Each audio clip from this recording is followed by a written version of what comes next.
You know, it's interesting that there are kind of two evolutions that you go through as a person if you're not initially where you want to be.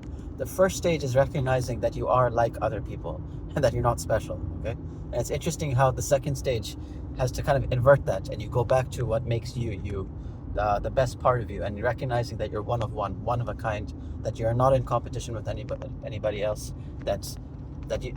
But I'll come to this, okay? But initially when you're really fucked up and you're having no success, let's say socially or whatever, initially I think you're best served, and this is what worked for me, is that initially you look at the conventional wisdom that is just imparted to everyone. Um,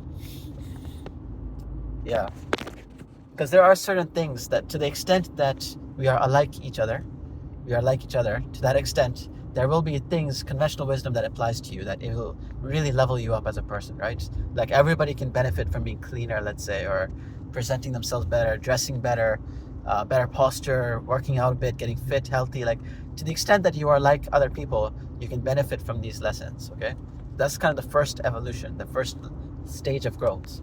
But then recently I've been switching over into the second stage of growth, and it took me a while to make that transition because I couldn't. It was because you have all this folk advice, all these folk ideas, like folk psychology, all these ideas hurled at you from both sides, right? And without the context, like, and you kind of have to figure out for yourself which ideas apply to you in what context, right? So now I understand that having worked on all these things initially that are common to everybody, that everybody stands to benefit from. Having gone through that stage, now I'm at a point where I, I look to who I am in particular, what makes me special, unique, right? Because what the heck? Shit. Uh, because I used to have trouble where I used to pedestalize people, pedestalize women, for example. Think of myself as low value compared to other people in social interactions, even guys. And it was hard for me to come up with the rationalization as to why or how I could convince myself that I wasn't underneath anybody else, that I was of at least equal value, right? Especially when you're looking to things like your stature in the world, wealth, looks, stuff like that.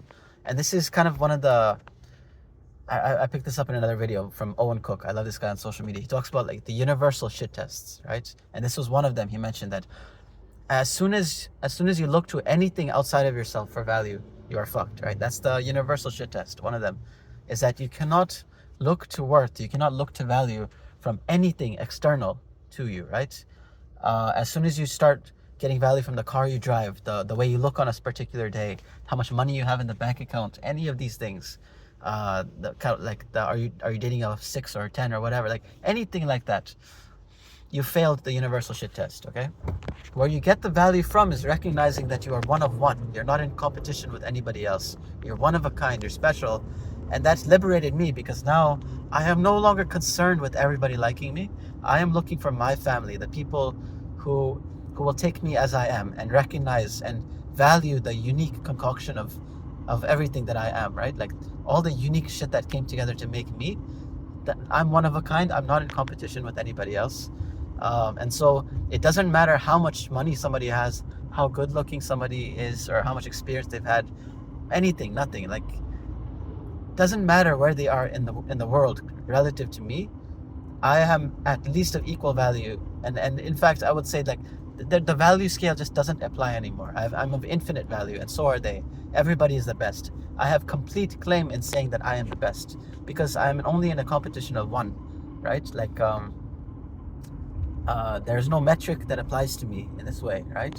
And so it's interesting that all the things I was running away from that initially made me unique, I used to chalk up all my social difficulties to these things that I was doing that were unique. For example, being a chess teacher, playing chess, spending all that time, being a nerd, right? Being Indian or short or whatever it is, right?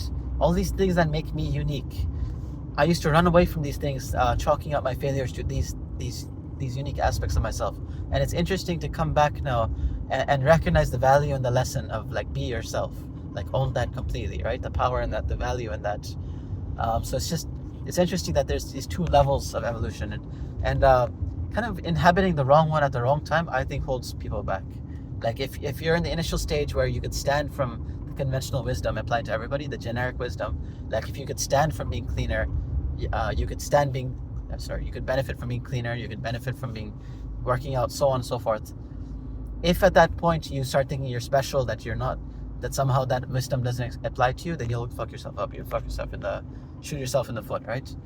Or later on, yeah, like so yeah, and it's hard to navigate conventional advice posed your way because like I said, these are folk ideas, folk psychology, folk sociology, and the problem with folk ideas is that they'll often prescribe two opposite truths, and you don't know which one to take. For example, when they say like opposites attract, right?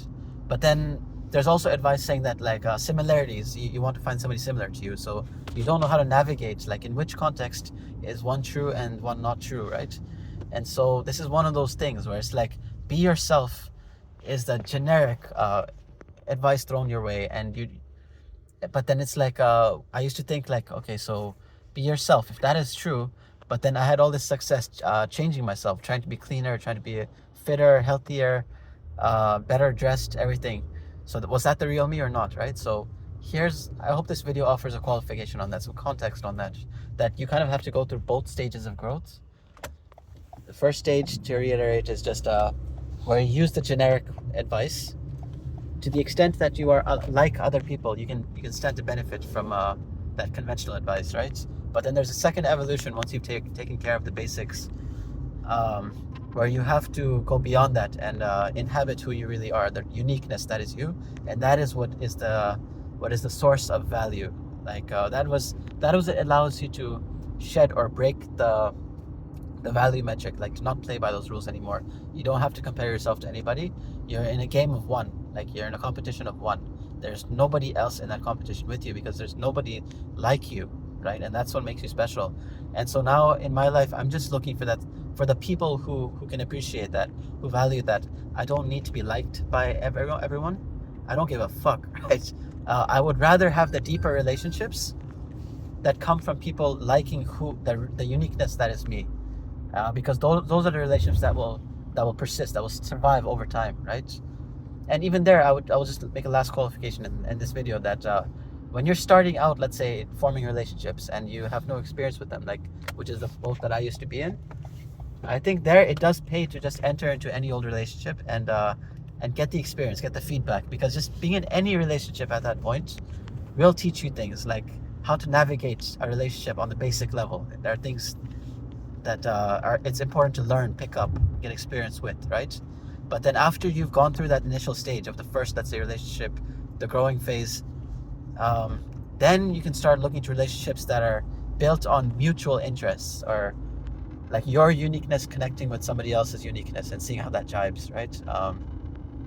And that is a relationship built on deeper things, like deeper commonalities and deeper appreciation and so on, right? When you don't inhabit yourself fully, that uniqueness, then you actually cut the other person off from really evaluating and taking an informed judgment on you, right? Whatever. Yeah.